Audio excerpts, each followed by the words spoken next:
श्री सद्गुरुदेव भगवान की जय।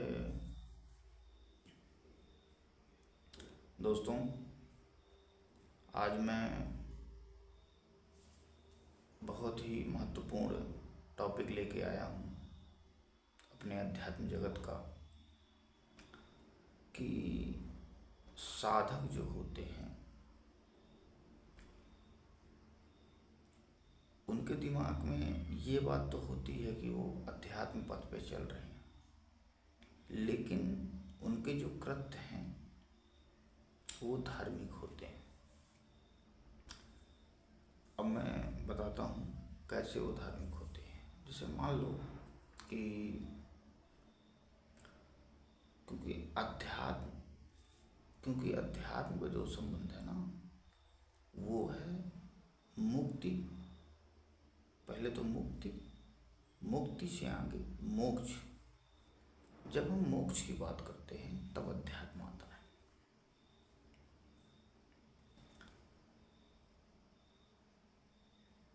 लेकिन जो एक साधक के कर्म कांड होते हैं वो धार्मिक होते हैं, वो आध्यात्मिक नहीं होते हैं।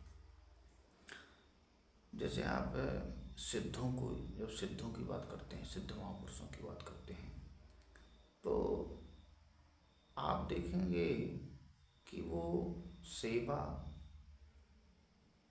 और जो लोगों की सेवा करना, सेवा में जो लोगों को कपड़े बांटना, भोजन खिलाना, स्कूल की सेवा हो गई, हेल्थ लाइन की सेवा हो गई। अब देखते होंगे बड़े बड़े जो महापुरुष रहे उनके नाम से सब चलता है। लेकिन दोस्तों, सच में ये सब धर्म के अंतर्गत आता है, ये अध्यात्म के अंदर नहीं आता है।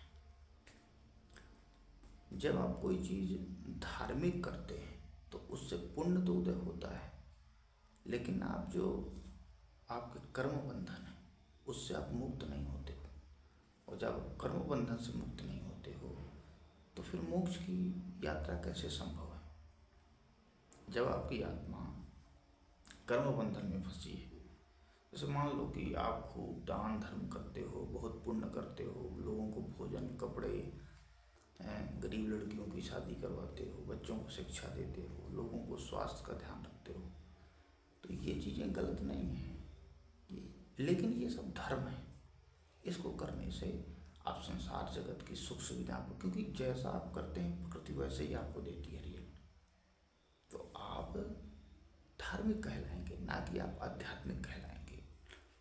पहले के समय में क्या होता था कि जो अध्यात्म जगत था, जिनको जो साधक होते थे, जो अध्यात्म जगत में प्रवेश करते थे, वो किसी न किसी सिद्ध गुरु की संरक्षण में रहते थे। गुरु उनको रहनी बताता था, गुरु उनको पूरा सिस्टम बताता था। लेकिन जो सिद्ध रहे उन्होंने जो अध्यात्म की रूपरेखा विकसित की, वो ऐसे विकसित की कि अपने को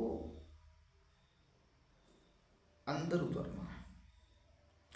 यदि हम आत्मा को मोक्ष की ओर ले जाना चाहते हैं तो हमको बाहरी कर्मकांड नहीं करना, हमको अंदर के कर्मकांड करना है, आंतरिक जगत में उतरना है। कैसे आंतरिक जगत में उतरना है?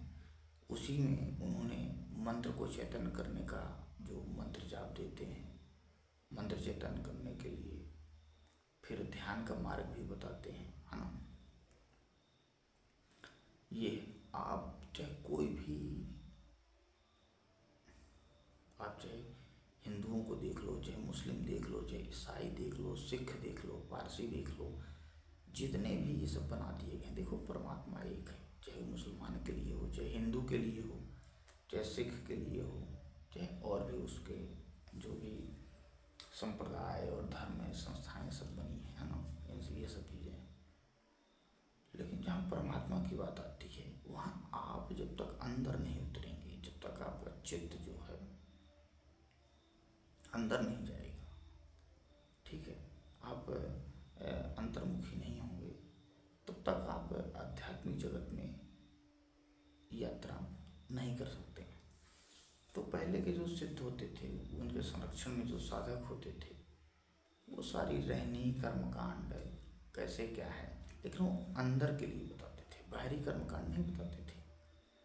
आज के टाइम पे क्या देखने को आता है कि जो जो साधक लोग हैं, जो सिद्धों के पास हैं, वो बाहरी धार्मिक कर्मकांडों पे जूझे हुए हैं।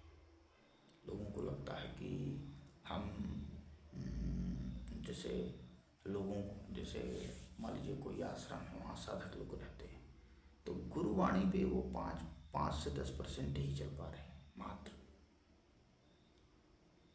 हालांकि वहाँ भी सेवा है, बाहरी कर्मकांड है, लेकिन जिस पर्पज के लिए कोई साधक घर गृहस्थी और संसार को त्यागता है और अध्यात्म मार्ग में प्रवेश करता है, अध्यात्म में जाता है। यहाँ एक चीज़ और बता दूँ मैं कि अध्यात्म में प्रवेश करने का मतलब ये नहीं है कि आप घर गृहस्थी त्यागते हैं, लेकिन एक पक्ष ये भी रहता है, लोग घर गृहस्थी त्यागते हैं, आश्रमों में रहते हैं, सिद्धों के पास रहते हैं, पहले की परंपरा ऐसी रही, लेकिन वहाँ भी 5-10% ही गुरुवाणी का पालन हो पाता है। और लोग थोड़ी बहुत सेवा, और सेवा तो क्या हो पाती है, अपनी ही सेवा लोग कराते हैं, उसको सेवा का नाम देते हैं। तो मैं तो 5% भी नहीं कहता, है ना। यहाँ पे देखिए, यहाँ पे किसी साधक की, किसी पंथ की बुराई भलाई का मतलब नहीं है। मैं एक्चुअली ये बताना चाहता हूँ कि आध्यात्मिक यात्रा क्या है। अध्यात्म और धर्म दोनों अलग अलग चीज़ें हैं। धर्म में आप बाहरी कर्मकांडों पे जो चलते हो, बाहरी कर्मकांड करते हो, जिससे आप संसार में ही फंसे रह जाते हो। आपकी आत्मा कर्मकांडों से, मतलब कर्म बंधनों से मुक्त नहीं होती। जब कर्म बंधनों से मुक्त नहीं होगी तो मोक्ष की ओर यात्रा नहीं कर पाएगी। अब यदि मोक्ष की ओर यात्रा करना है तो एक साधक को क्या करना चाहिए, बात ये आती है। तो मैंने आपको बताया कि गुरुवाणी पे चलना, गुरु के संरक्षण में रहना।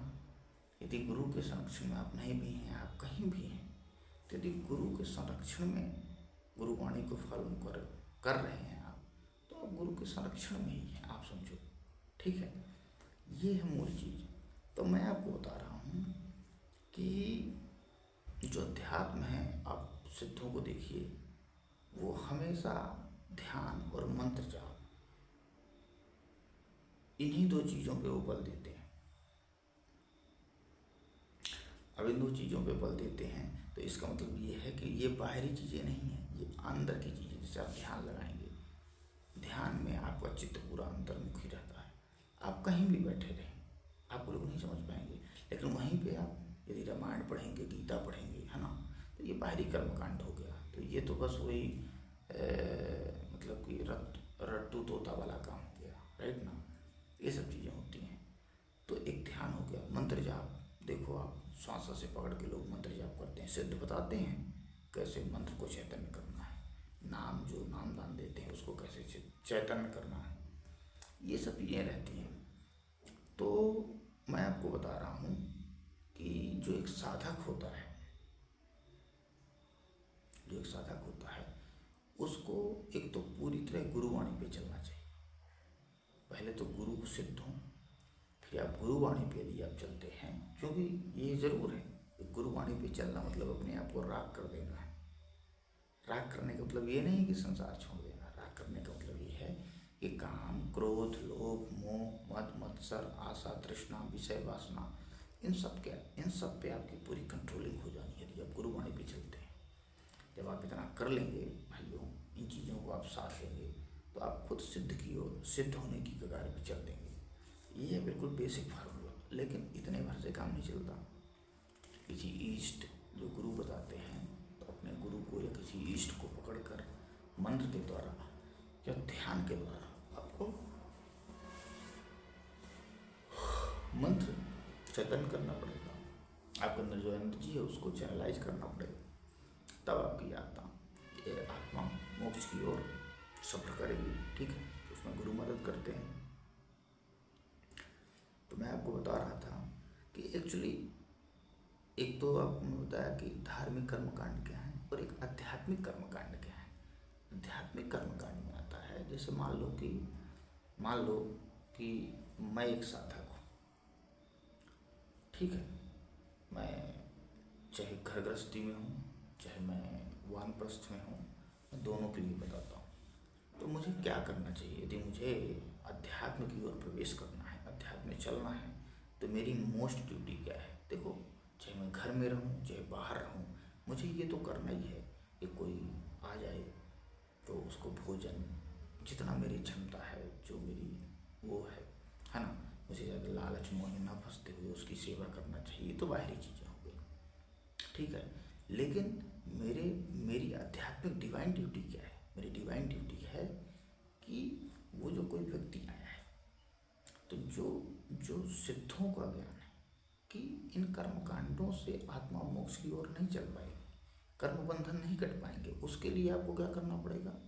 उसके लिए मतलब जो डिवाइन गुरु होते हैं, जो सदगुरु होते हैं, उनका जो कोर ज्ञान है कि अंतर्मुखी होना है, ध्यान या मंत्र चैतन्य करना, ये सब चीज़ें हैं जो कि बाहरी दिखावे में नहीं है। जैसे रामायण पढ़ना, गीता पढ़ना, तो इन सबको फॉलो करना पड़ेगा। तो मैं ये देखता हूँ कि आजकल साधक जो है ना, वो बाहरी कर्म कांडों में जूझे हैं, अब वो भी ढंग से नहीं कर पा रहे हैं। मैं देखता हूँ कि अपने आप को लोग साधक बोलते हैं, पब्लिक का ही धन आ रहा है, उसी से बड़े बड़े आश्रम बना रहे हैं, बड़े बड़े दुनिया भर का ताम झाम कर रहे हैं, ठीक है। अब बोलते हैं कि हम पब्लिक की सेवा कर रहे हैं। क्या कर रहे हो सेवा?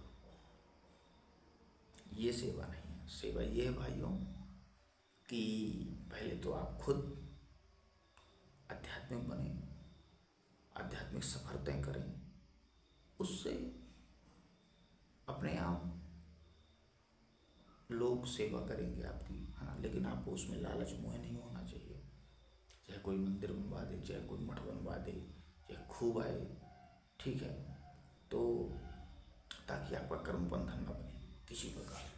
मैं सिद्धों की बात बताता हूँ, बड़े बड़े मैं सिद्धों को देखा, मिलता भी हूँ, मैं उनसे एक आध दो महापुरुषों से मेरी बात भी हुई, तो मैंने ये पाया कि सिद्ध अलग है। सिद्ध जो होगा वो बाहरी कर्मकांड की बात ही नहीं करता, इन चीज़ों को महत्व नहीं देता, वो अंदर उतरने की बात करता है। तो भाइयों, मेरा कहने का सिर्फ इतना मतलब था कि जब आप एक साधक का धर्म ये होता है कि एक तो वो खोखला कोरा ज्ञान ना दे किसी को, उसको पहले तो खुद जागृति अपनी करनी चाहिए, अपने को चैतन्य बनाना चाहिए। फिर जब वो किसी को ज्ञान देगा तो उस ज्ञान की अपनी गरिमा है, अपनी वैल्यू है, ठीक है, वो दूसरों को लाभ पहुंचा सकता है। क्योंकि यदि आप जागृत नहीं हुए, चैतन्य नहीं हुए, तो आप बाहरी कर्मकांडों में फंसे रह जाओगे, क्योंकि आपको अंदर का पता ही नहीं है ना, बात ये। तो हर साधक की ये कहानी होती है कि वो गुरुओं के पास तो जाते हैं, लेकिन गुरुवाणी पे नहीं चलते हैं, जिससे बाहरी कर्मकांडों पे फंसे रह जाते हैं। इसलिए मैं जो इस वीडियो को कोई व्यक्ति देखे, कोई साधक देखे, तो मैं उससे यही प्रार्थना करूँगा कि पहले अपने आप को जागृत करे, अपने को चैतन्य करे, सारी चीज़ें त्यागने का मतलब ये है कि पहले वो किसी लालच में न फंसे, न अपने आप को संत बनाने की कोशिश करे, न साधु, न महात्मा, न सतगुरु, ये सब नहीं, ये बाहरी नहीं। कपड़ा पहन लेना, दाढ़ी बाल रख लेना, इन सब की कोई वैल्यू नहीं है। यदि आपको अध्यात्म पाना है और धार्मिक कर्मकांडों में फंसना है, तो फिर आपकी जैसी मर्जी, आप जैसा चाहें। लेकिन मैं फिर आपसे कहूँगा कि एक दिन सबको आध्यात्मिक बनना ही पड़ेगा। ये प्रकृति का ऐसा संतुलन है कि किसी न किसी जन्म में आपको आध्यात्मिक सफर तय करना पड़ेगा। इसलिए भाइयों, आप बाहरी धार्मिक कर्मकांड करें, मैं उसको नहीं कहता, लेकिन जो कोई हर साधक सब कोई साधक ही है, लेकिन तब है जब वो कोई व्यक्ति मिले, कोई दूसरा साधक मिले, तो उसको प्रेरित करे कि आप अंतर्मुखी हो, उसके बाहरी कर्मकांडों को अपने ज्ञान द्वारा उसके अंदर विवेक जागृत करना पड़ेगा कि जो बाहरी कर्मकांड है, जैसे लोगों को भोजन, कपड़े, ये सब करना, सब बाहरी है, धार्मिक है ये सब, लेकिन इससे आत्मा मोक्ष की ओर नहीं चल पाएगी। उससे आपको मोक्ष की ओर जाने के लिए आपको कर्म बंधन काटने होंगे। उसके लिए आपको कर्म बंधन करके मुक्त होना पड़ेगा। मुक्त होने के बाद आत्मा जब मुक्त हो जाएगी तो वो मोक्ष की उसमें सद्गुरु मदद करते हैं, जो सिद्ध महापुरुष होते हैं। तो अपने को अंतर्मुखी होना है। ये कोई दिखावे का विषय नहीं है। आप समझिए, जहाँ भी दिखावा है वो कर्म बंधन है। वहाँ कर्म बंधन बनेगा, वो धार्मिक है, आध्यात्मिक नहीं हो सकता। हाँ, अध्यात्म बताया मैं आपको कि मेडिटेशन, इसलिए मेडिटेशन में आप कहीं भी बैठिए, ध्यान में कहीं भी बैठे रहिए, ट्रेन में सफ़र कर रहे हैं, आपका चित्त अंतर्मुखी है, आपका चित्त श्वास में लगा हुआ है, मंत्र चैतन्य में लगा हुआ है, कोई नहीं जान पाएगा। इसको कहते हैं अंतर्मुखी होना। दूसरी बात मैं यहाँ पे ये करूँगा कि देखिए, हम जो करते हैं प्रकृति हमको कभी ना कभी रिटर्न में वो चीज़ देती है। इसीलिए तुलसीदास और महापुरुष भी कहते हैं इस चीज़ को कि काहू न कोहू को सुख दुख कर दाता, निजकृत कर्म भोग सुरभ्राता। यहाँ कोई किसी को, लोग, मैं सुनता हूँ लोग कहते हैं कि मेरे साथ ये गलत हो गया, कोई होता है कि मेरे साथ मेरे ग्रह नक्षत्र खराब है। दोस्तों, किसी का कुछ नहीं खराब है। यदि सच में कुछ खराब है तो मनुष्य के कर्म खराब है। कभी न कभी कुछ आपने गलत किया है, वही रिटर्न में प्रकृति हमको देती है। इसलिए धैर्य के साथ उसका सामना करें, वर्तमान को सही साधें, ताकि भविष्य जो अगला आए तो अच्छा है आपको रिटर्न में। तो मैं बता रहा हूँ कि साधकों को दो चीज़ों पर विशेष ध्यान देनी चाहिए। एक तो मैं बताया कि अंतर्मुखी, यदि अध्यात्म में प्रवेश करना है। दूसरी चीज़ है कि साधक को दान, जो दान करते हैं साधक, दान, मैं देखता हूँ कि लोग आश्रम बना लेते हैं तो लोगों को भोजन कराएंगे, जबकि उनका कुछ नहीं है उसमें, पब्लिक खिलाती है, वो क्या है? वो तो मुझे लगता है कोई दान नहीं है। तो दान होता है कि जब आप अपने परिश्रम से कुछ कमाएं फिर दान करें। किसी को भोजन भी कराएंगे, किसी को कपड़े देंगे, तो वो दान होगा। लेकिन वो धार्मिक दान है, धर्म के कर्मकांड में आएगा। आध्यात्मिक दान ये होता है, डिवाइन ड्यूटी क्या होती है, मैं आध्यात्मिक, आपको आध्यात्मिक के साधक के लिए आध्यात्मिक दान बना है। वो क्या है कि किसी को आप अंतर्मुखी होने के लिए प्रेरित करें, उसको सिद्ध महापुरुषों का ज्ञान उसके सामने रखें, उसके जो बाहरी कर्मकांड हैं उस पर प्रकाश डालें, उसके अंदर विवेक जागृत करें। इसको बोलते हैं आध्यात्मिक दान।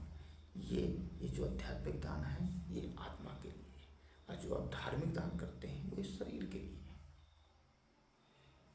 ये दूसरी चीज़ हो गई। तीसरी चीज़ है दोस्तों कि हमें कभी भी किसी के साथ धोखा और छल नहीं करना, किसी के साथ। क्योंकि मैंने बताया ना कि हम जो करते हैं जस्ट रिटर्न में वो चीज़ हमको मिलती है। आप समझो, कभी भी। ये हो गई तीसरी चीज़ है। चौथी चीज़ है साधक के लिए सबसे ज़्यादा, कि कोई चिंता नहीं करनी है।